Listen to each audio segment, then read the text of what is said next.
We're just getting set up for tonight's event. It is, of course, the Israel debate, one that's become ever more relevant by the day, it seems. Now, with the involvement of the US in Iran, the question of a wider conflict in the Middle East is one on the lips of every conservative in the Western world. Should Western conservatives defend or condemn Israel and the actions they've taken over the last year? Well, that's the question we're trying to answer tonight. And we've got an all-star debating panel to try and work it out. Lee Fang, who is an investigative journalist who writes prolifically on Substack, and Aaron Bastani of Novara Media, a regular at the UnHerd Club, will be taking on journalists Zoe Strimpel and MP Danny Krueger for this question.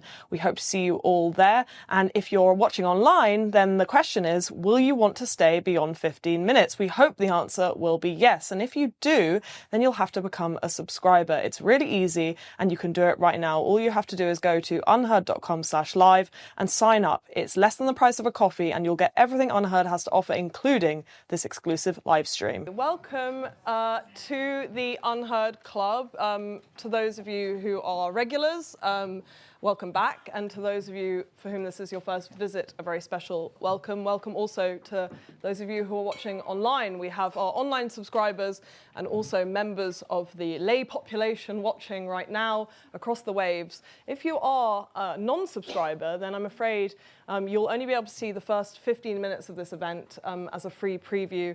At that point, you will end your free preview, but you can continue watching if you become an UnHerd subscriber, and it's really simple. All you have to do is go to unherd.com/live, something I'd also heartily recommend to everyone here in this audience if you want to catch our forthcoming events, of which there are many and of great variety. My name is Flo. I'm the interviewer and presenter here at UnHerd. I'm very happy to welcome you tonight to this very timely, unfortunately timely event. When we programmed this event, I suppose we had a larger existential philosophical question in mind, but it seems that the question we are here to discuss tonight is only growing in relevance, poignancy and immediacy by the moment. Even as we speak now, of course, the news catches up and overtakes us, and so I'm sure we will come to that this evening. Of course, you will all know the story that leads up to this debate, the attack of October 7th, 2023 on Israel led the Netanyahu government to take drastic action on Palestine, which has since then spilled over into a much wider conflict, and most recently even involving the US in Iran. So this has become a much greater question than it was when it all began. And of course, the easy binary that we could have created on this stage tonight, and I'm sure many lesser publications have, would be a right-left divide debate, where it would be a kind of Israel v. Palestine conversation. That is not the kind of conversation we're interested in here at UnHerd. Here we want to get to grips with really the intricacies, the internal conflicts that emerge in moments like this, of deep inward looking. And so for the conservative movement across the Western world in particular, this has been a moment of great schism. The conservative movement has split in many ways, something that can be illustrated very clearly if you are active on Twitter, where you will see the various camps, whether that's Tucker Carlson or Pete Hegseth, Donald Trump, J.D. Vance, people who might have had a common cause a few years ago have come to find profound disagreement on the question of supporting Israel in their continued, now, campaigns. So the question we're here to ask tonight is, should Western conservatives condemn Israel? In the proposition argument, we have Lee Fang sat to my right, Lee is a prolific Substack writer, a favourite of UnHerd, a columnist for us, in fact. And next to him, Aaron Bastani of Novara Media, a regular at the UnHerd Club, one of our star debaters. And opposing the motion, we have next Aaron, MP Danny Krueger, the only avowed Conservative on the panel tonight. So he's the only Conservative in the village on this one, but I'm sure he'll give us a robust defence on behalf of the Conservative Party. And then next to him is journalist and columnist for The Spectator, The Telegraph, and indeed writer for UnHerd, Zoe Strimpel, who we've had here before, and you probably all know well. So a little bit of housekeeping. We're going to open with 3-minute opening statements. I haven't given these guys very long to prepare, so and of course, things move quickly on this story, so do give them grace for that. I'm going to time them and give them a warning when they've got 30 seconds left. And then after those opening statements, we will enter into about 30 minutes of debate. And then we will take a short break, 5-minute break, to lubricate ourselves at the bar behind you. And then we'll come back and hopefully get some questions from all of you. That's where we want to hear your views, your provocations, your questions to put to our debaters tonight. Before we do any of that, though, I'm going to ask for an initial vote, a sense of where the room is, so I can kind of get a gauge on how it changes over the course of this evening. So if you think that Western Conservatives should condemn Israel, please raise your hand now. OK. And if you think that Western Conservatives should not condemn Israel, raise your hand.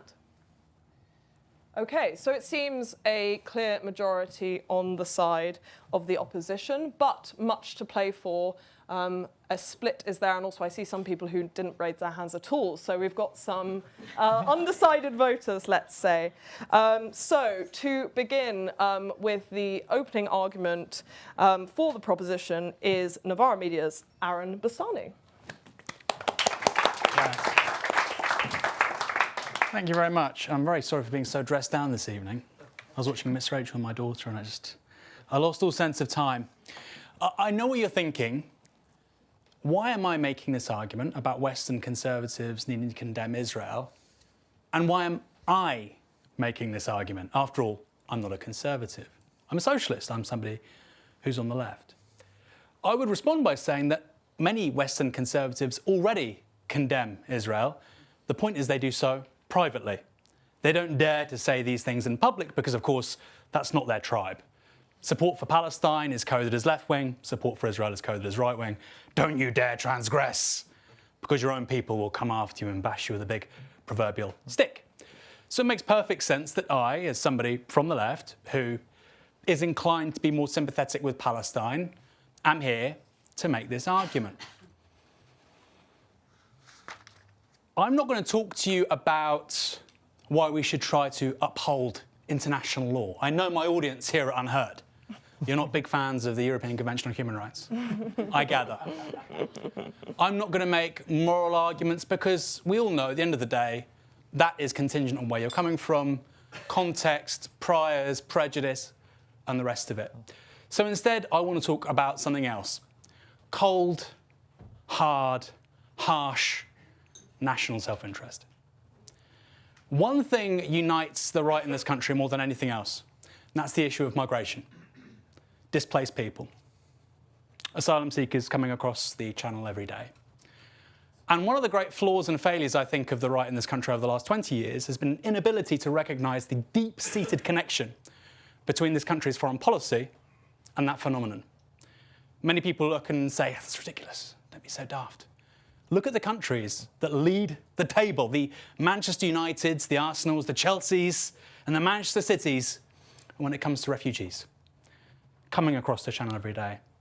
Syria, Iran, Iraq, Afghanistan. You don't need to be Albert Einstein to understand there's certainly some causality at play. I would say now what is happening with regards to Gaza, potentially 2 million people being displaced into Egypt. What is happening with Iran right now, potentially a failed state of 90 million people, will lead to a migration into Europe of people as a result of chaos, war, catastrophe, man-made disaster, whoever you seek to blame, on a scale we've not seen since the Second World War. If Iran was to become the Yugoslavia of West Asia, the chaos and instability we've seen rack European politics over the last 15 years would seem like Miss Rachel with my daughter. Rather funny, rather obscure. I think we're about to go into the very heavy stuff. Now, you might respond and say, well, that's not what Israel plans, that's not on them. And this is where I profoundly disagree.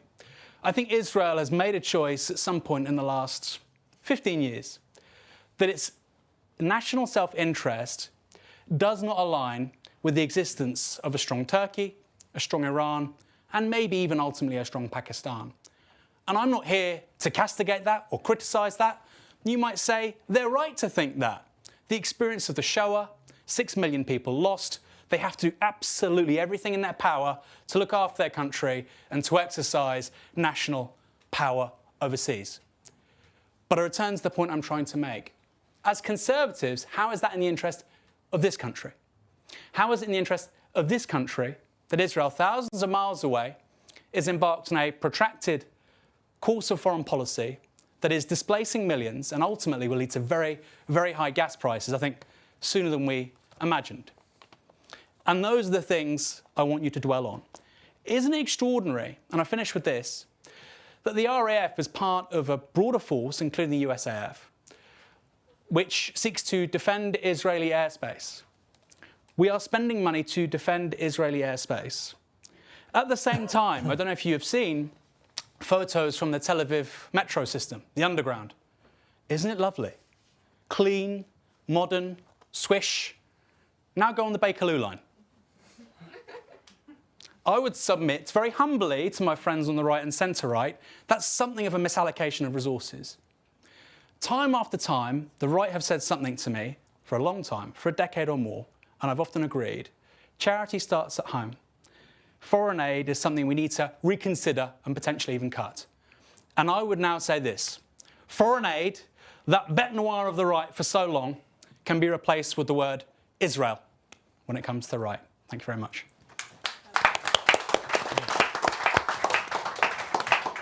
Thank you, Aaron. Now taking to the lectern, Zoe Strimpel. In my commanding tone. Britain has changed. Violence from Islamists and leftists is not new, but now it is tolerated and even appeased. From brazen theft from shops to intimidating synagogue goers to celebrating terrorists openly on our streets to the rape of working class girls, this is a Britain where crime committed by certain groups is not only not met with punishment, at least not in a timely manner, but isn't met with any intent of getting to the root cause of such crime at all. No Conservative wants this kind of change to go on. No decent person should. And so I would therefore imagine that no one here, regardless of the starting side, would want things to go on as they are, let alone get worse. Some of you may imagine that you can prevent things from getting worse by betraying Israel, but this is not true.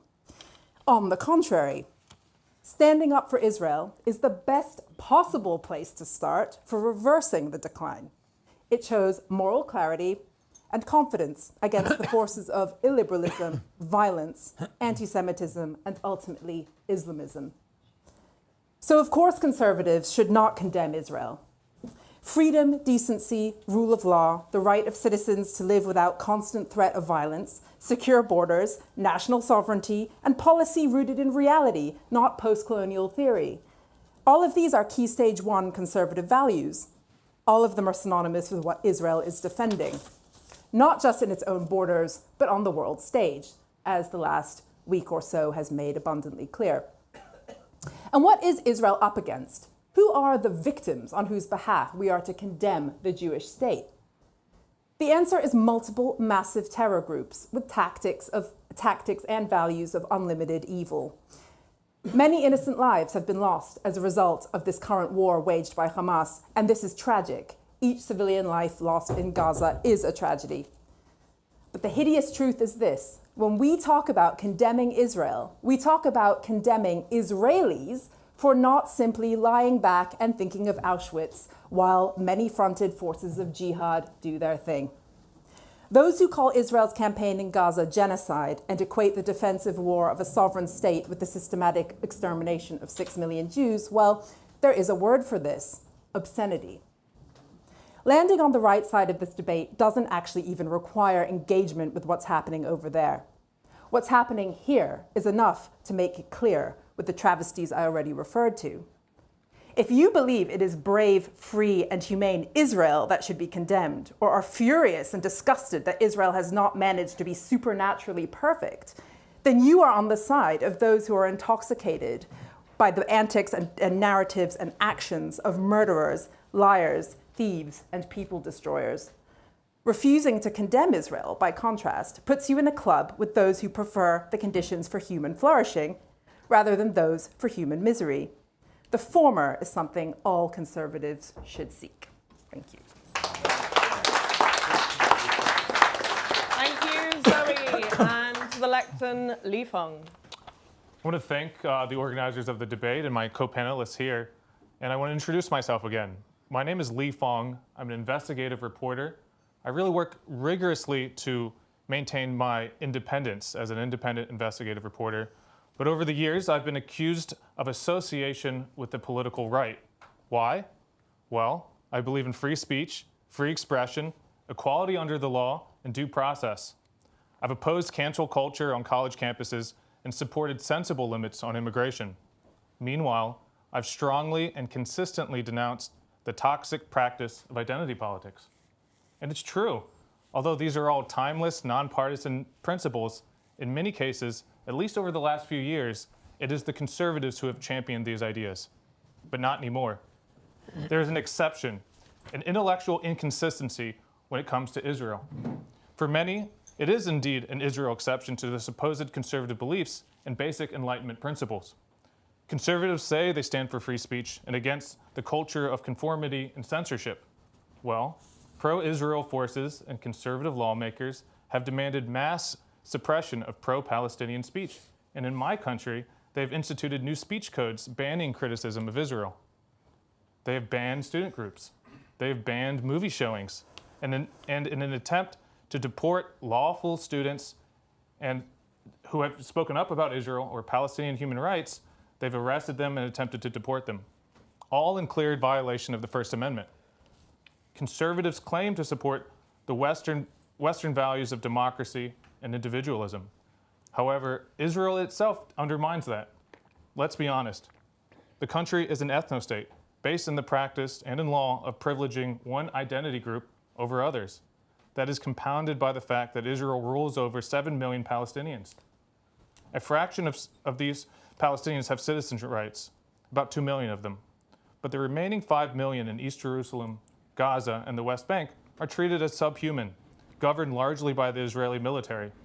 Look at these territories, which Israel has controlled since 1967, and you will not see John Locke's belief in the consent of the governed.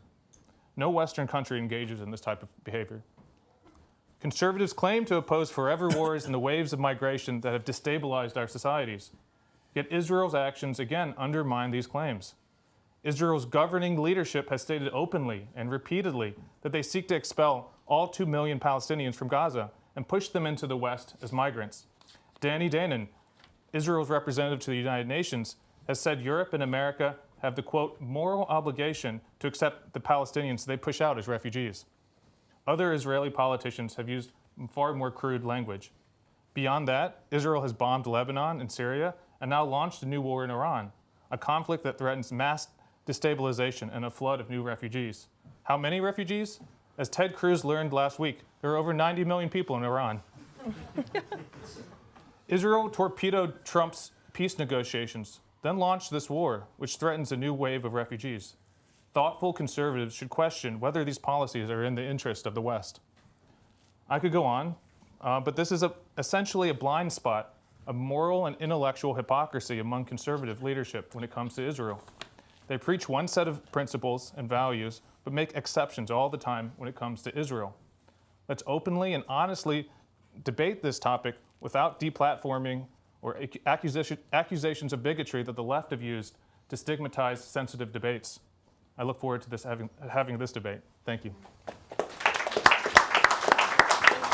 Thank you. And finally, Danny Krueger, MP. Thank you very much. Thanks. Well, I very much agree with Lee there about the need for a debate conducted in good spirit and with absolute respect for alternate sides. I'm afraid to say I respect Aaron's argument more, which is that there's a self-interest issue here. I think what Lee was just saying there about Israel being an ethno-state essentially delegitimizes its existence.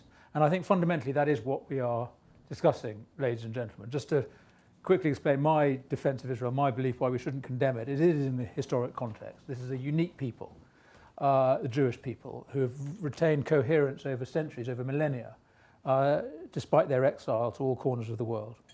And their coherence, the coherence they retained, particularly in Europe, prompted this terrible hatred against them as a people. And the genesis of the modern state of Israel was, of course, anti-Semitism in Europe. Theodor Herzl, the founder of the godfather of the state of Israel, himself was inspired his campaign by the Dreyfus affair in France. So it was European anti-Semitism which prompted the creation of Israel. Waves of immigration followed to Palestine, as it was then. That itself prompted a counter-reaction, which was, of course, Arab anti-Semitism, Arab resentment against the large-scale influx of Jews into Palestine. Nevertheless, the Jewish people staked their claim to what they regarded fairly as their ancestral homeland. They bought the land that they then colonized, and they made a huge success of their new country, and which was recognized by the United Nations.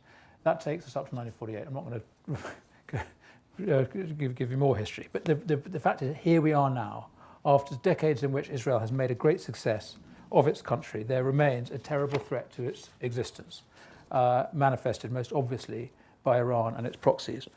Now, for many years, all my adult life, there's been a general assumption, a hope and a dream that through yielding some self-government to the Palestinian territories, it would be possible and hoped that that the Palestinian community in the region would modernize and develop the political culture that would justify self-government, full self-government and sovereignty. That has clearly not happened, and we can and no doubt will discuss the reasons for that. But here we are with the Palestinian territories ruled by, particularly Gaza obviously, ruled by entities which are vowed to the destruction of Israel and certainly to the ongoing assault on Israel, as we saw on October the 7th. And so there are two options that now present themselves to Israel and to its friends and to the world. We can go the whole hog and recognise Palestine, end the settlements, end the occupation, and hope that by virtue of that concession, those enormous concessions, that the Palestinian community would modernise and achieve what we'd hoped would happen over many years, that they would become a peaceful neighbour and a safe neighbour for Israel. The alternative option is to force their modernisation by destroying, in the case of Gaza, destroying Hamas, eradicating the leadership of that part of the Palestinian community. Now, both these options are incredibly difficult. They are both enormously fraught. It's very obvious to see how unlikely of success they both are. Nevertheless, I do suggest that the first one, essentially to cease Israel's attempt to contain the security threat posed by Palestinian groups, to recognise Palestine, as many people in the UK demand, that is an impossible. That is a totally unreasonable demand to make of Israel. And so the only one that remains is the second, to destroy Hamas and to insist on the modernisation of the Palestinians.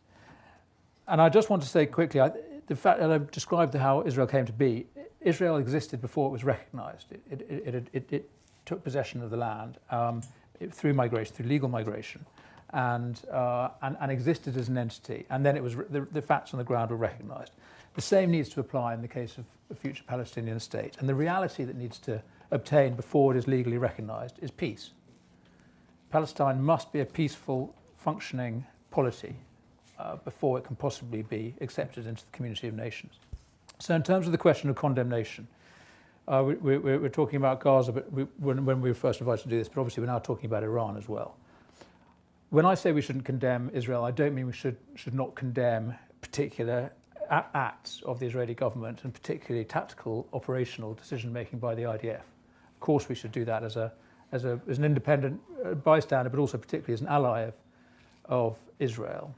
So I do not defend IDF all IDF tactics. I don't pretend to understand them, by the way, but I certainly don't think that they will always be behaving well or rightly.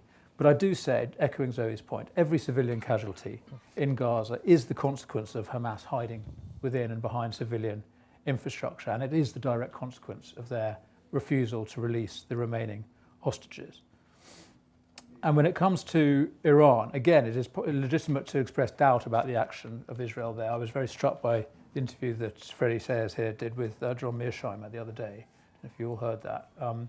Mearsheimer is a sort of dove. I mean, he's a skeptic on the on Israeli and now US policy. His argument was that it won't work. You can't actually eliminate the nuclear capabilities in Iran, even if you manage to take out these enrichment facilities. 30 seconds, Danny. Thank you. I'm afraid that's an argument for regime change. If the argument is it is not possible to eliminate their nuclear capability, then the only thing that is possible, the only thing that can and should be done, is to change the regime which would create enrichment facilities elsewhere. And I fully recognise and concur with Aaron's real warnings about the dangers of that path. We have been here before and it didn't end well.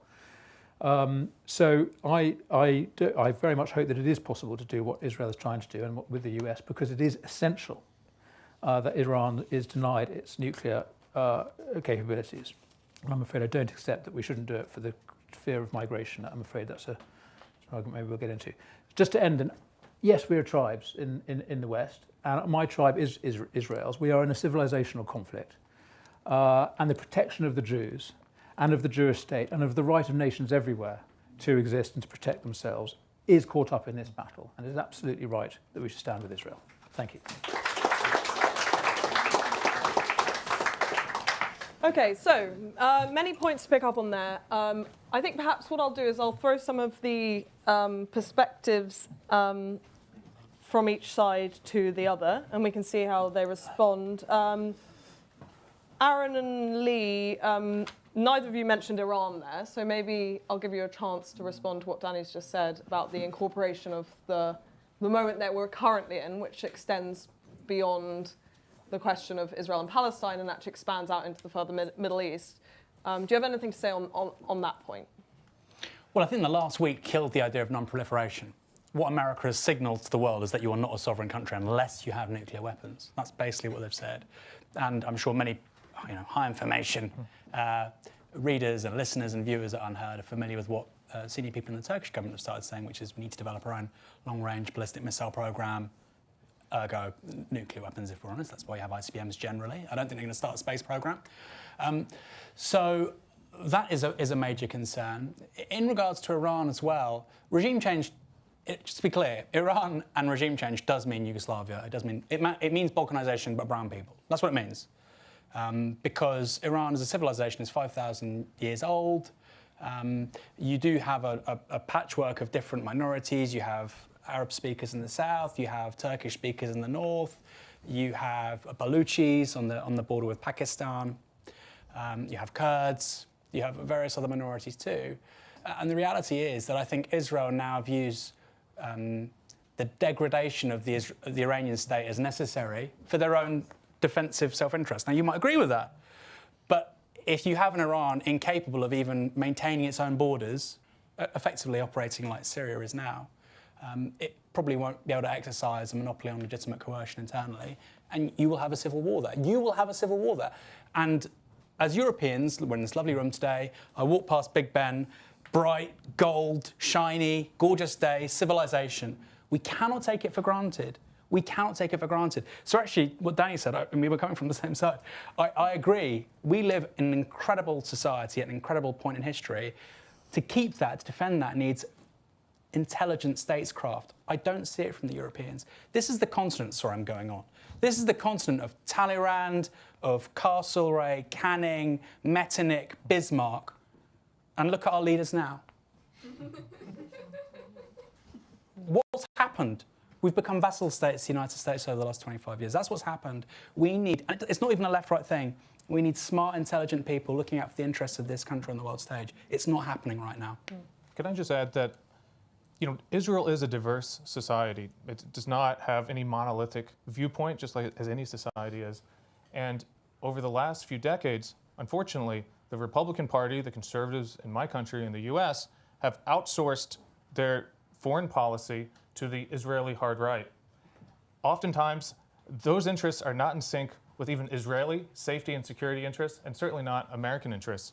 And the JCPOA, 10 years ago, the Iran nuclear deal that Obama signed, every IAEA report, every inspection showed that Iran complied with the deal. They went down to that 3% enrichment kind of threshold where they can't bring it, they can't make a nuclear weapon. They can only use that enriched uranium for civilian purposes. And what happened? Trump got elected, and the very hard right pro-Israel lobby groups, AIPAC, WINEP, FDD, and others, lobbied Trump to tear up the deal. And he did. He did so on behalf of this lobby. Now, what happened after that? Iran started enriching more nuclear material and got us to the point where we are today.